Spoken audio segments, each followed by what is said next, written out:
छोटे से शहर में एक परिवार रहता था। उस परिवार में सौरभ, सविता और उनके दो बच्चे कीर्ति और करण रहते थे। सौरभ एक कंपनी में काम करता था, पर एक दिन उसका ट्रांसफर किसी दूसरी कंपनी में हो जाता है। सौरभ घर आकर ये बात अपनी पत्नी सविता को बताता है। मेरा दूसरी कंपनी में ट्रांसफर कर दिया गया है, तो हमें 4 दिन बाद ही दूसरे शहर जाना होगा। वहाँ कंपनी वालों ने ही मुझे एक घर दिया है जो बड़ा ही सुंदर है। अब वो तो वहीं जाकर पता चलेगा कि कितना सुंदर घर है। अच्छा खासा यहाँ रह रहे थे, अब सब सामान पैक करके दूसरी जगह जाना कोई आसान थोड़ी है। अरे सविता, वो इससे अच्छी जगह है और इससे भी अच्छा घर। मेरी सैलरी भी अब दुगनी कर दी है। एक बार चलो तो सही। 4 दिन बाद सब दूसरे शहर चले जाते हैं। कंपनी जो घर सौरभ को देती है वो बहुत ही बड़ा और सुंदर होता है। एक सुंदर सा घर और सामने एक बगीचा। बच्चे तो इतना सुंदर घर और बगीचा देखकर बड़े ही खुश हो जाते हैं और जाकर उस बगीचे में खेलने लगते हैं। अरे बच्चों, चलो अंदर चलो, पहले हाथ मुंह धो लो, अभी यहाँ आए देर नहीं हुई कि तुम्हारी शैतानी शुरू। माँ देखो ना, यहाँ कितना बड़ा आम का पेड़ है और इसमें तो इतने बड़े बड़े आम भी लग रहे हैं। हमें आम खाने हैं पापा, प्लीज हमारे लिए आम तोड़ दो ना। चुपचाप अंदर चलो तुम दोनों, कल बात करेंगे। दोनों बच्चे मुंह बनाकर अंदर चले जाते हैं। सविता घर की सफाई में लग जाती है और सौरभ बाहर सामान लेने चला जाता है। रात को जब सब सो जाते हैं तो करण कीर्ति को उठाकर उससे बोलता है। कीर्ति दीदी, जल्दी उठो। क्या है करण, सोनी तो मुझे, बहुत रात हो रही है, इसलिए अच्छा होगा तुम भी सो जाओ। अरे दीदी, पर मुझे आम खाने हैं। आपको तो पता है ना मुझे आम कितने पसंद हैं। प्लीज चलो ना मेरे साथ बगीचे में आम तोड़ने। तुम्हारा दिमाग तो ठीक है ना, दिखता नहीं कि कितनी रात हो रही है। पापा को पता चला तो बहुत डांट पड़ेगी। करण को आम खाने का बहुत ही मन होता है। कीर्ति उसके साथ नहीं जाती, इसलिए वो अकेले ही नीचे बगीचे में चला जाता है। आम का पेड़ देखकर उसके चेहरे की खुशी दुगनी हो जाती है। वो जल्दी से उस पेड़ के पास जाता है और उस पर लगे बड़े बड़े आम देखने लगता है। इन आमों को देखकर तो मुझसे रहा ही नहीं जा रहा, और मैं इनको तोड़ूं कैसे? मैं तो इतना छोटा हूँ कि मेरा हाथ भी ऊपर तक नहीं जाएगा। करण उछाल उछाल कर ऊपर से आम तोड़ने की कोशिश करने लगता है, पर आम की टहनी काफी ऊंची होती है। उसके बाद करण इधर उधर पत्थर ढूंढने लगता है। उसकी नजर झाड़ियों में पड़े एक मोटे पत्थर पर जाती है। वो जल्दी से भागकर उस पत्थर को उठा लाता है और जोर से ऊपर फेंकता है। करण को इस बात का कोई अंदाजा नहीं होता कि उस आम के पेड़ पर एक भूत रहता है। वो पत्थर सीधा उस भूत को जा लगता है। भूत गुस्से से आग बबूला होकर उठता है और चिल्लाने लगता है। कौन है? कौन है यहाँ? किसकी इतनी हिम्मत हुई जो मुझे मार सके? सामने आओ। भूत की आवाज सुनकर करण भी इधर उधर देखने लगता है।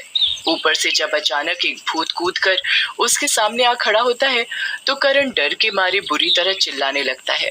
भूत, भूत, भूत, भागो भागो, माँ पापा मुझे बचाओ, यहाँ एक भूत है, मुझे कोई बचाओ। भूत गुस्से से करण की तरफ देखता है और एक हाथ से उसे हवा में उठा देता है।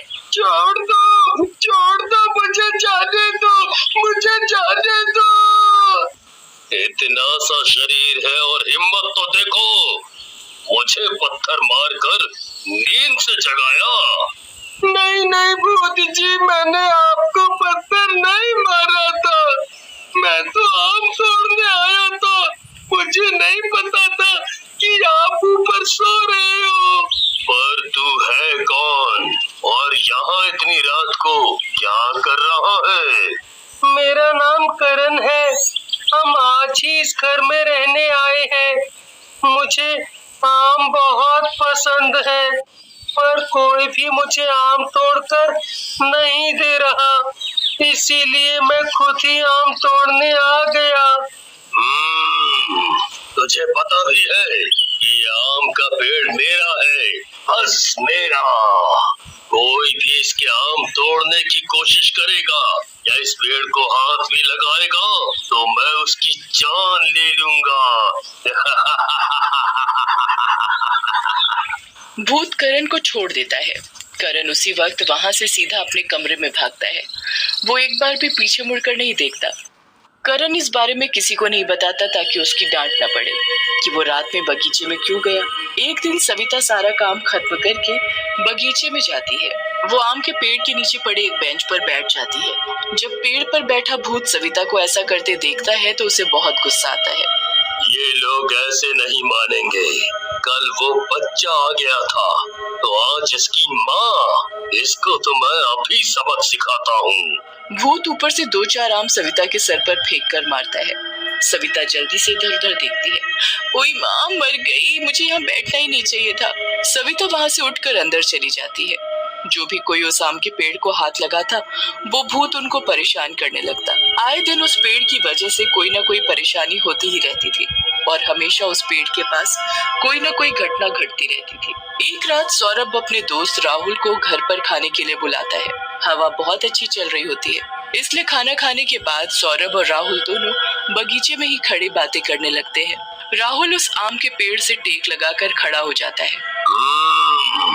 इसकी इतनी हिम्मत जो मेरे पेड़ को खुरच रहा है। भूत पेड़ पर बैठकर पीछे से राहुल को इतनी तेज धक्का देता है कि राहुल उड़ता हुआ दूर जा गिरता है। अरे अरे अरे अरे, कौन है?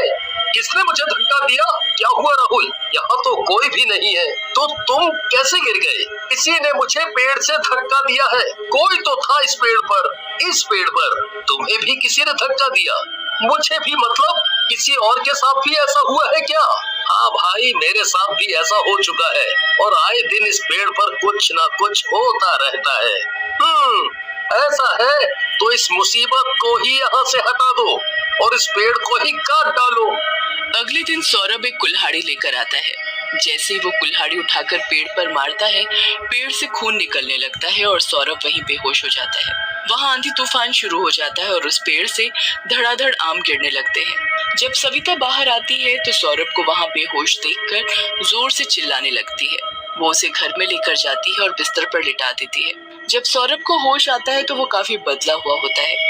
उसके बाद वो अजीब तरह का बर्ताव करना शुरू कर देता है। एक रात तो जब सविता पानी पीने के लिए उठती है तो देखती है कि सौरभ बिस्तर पर नहीं है। वो उसे पूरे घर में ढूंढती है, पर फिर उसकी नजर अचानक बाहर जाती है तो सौरभ आम के पेड़ के नीचे हाथों से जमीन को खोद रहा होता है। हर रात सौरभ उस पेड़ के पास मिलता और उस पेड़ के पास हाथों से जमीन से खोदता रहता। अब सविता और सौरभ की इन हरकतों से बहुत परेशान होने लगती है। क्या हो गया है मेरे पति को? क्यों सौरभ हमेशा यहाँ खोदते रहते हैं? मुझे किसी बाबा को बुलाना होगा। सविता एक बाबा को घर लेकर आती है। बाबा उस पेड़ के पास बैठकर तंत्र मंत्र शुरू कर देता है। बाबा की शक्ति से वहाँ तेज हवा चलने लगती है। बाबा बहुत कोशिश करता है पर भूत उसके सामने नहीं आता। मेरी शक्ति इस भूत की शक्तियों के आगे कम पड़ रही है। अब हमें यहाँ की जमीन को ही खोदकर देखना होगा कि आखिर यहाँ क्या है जो सौरभ इसे खोदने की कोशिश करता है। सविता अंदर से कुल्हाड़ी लेकर आती है। उसके बाद वो वहाँ एक गड्ढा खोदते हैं तो उसमें एक कंकाल निकलता है। बाबा उस कंकाल के जरिए भूत को बड़ी आसानी से सामने ले आता है और उसे अपने वश में कर लेता है। छोड़ दो मुझे, चले जाओ यहाँ से। मैं तुम्हें छोड़ दूंगा, पर मुझे पहले सब कुछ सच सच बताओ। मेरा नाम हरिया है। मैं और मेरा बड़ा भाई इस घर में रहते थे। मेरे भाई ने जायदाद के लिए मुझे मारकर इस जगह दफना दिया और उसके ऊपर एक आम का पौधा लगा दिया। उसके बाद वो ये घर बेचकर यहाँ से चला गया। ये तो तुम्हारे साथ बहुत बुरा हुआ, पर इन लोगों की क्या गलती है? मैं नहीं, बल्कि ये मेरे पेड़ को नुकसान पहुँचाते हैं। इस आदमी ने तो मेरे पेड़ को काटने की भी कोशिश की, इसलिए मैंने इस पर जादू कर रखा है। अब तुम मेरे वश में हो, इसलिए अच्छा होगा कि तुम अपना जादू सौरभ के ऊपर से हटा दो। अगर तुम लोग मेरे पेड़ को सुरक्षित कर दो कि आगे उसे कोई भी किसी भी तरह का नुकसान न पहुंचा सके, तो मैं सौरभ के ऊपर से अपना जादू खत्म कर दूंगा। काफी मिन्नतों के बाद भूत सौरभ को ठीक कर देता है। अगले ही दिन सौरभ उस पेड़ के चारों तरफ जाली लगवा देता है ताकि कोई उस पेड़ के पास न जाए। वो भूत आराम से उस पेड़ पर रहता है और कभी किसी को दोबारा परेशान नहीं करता।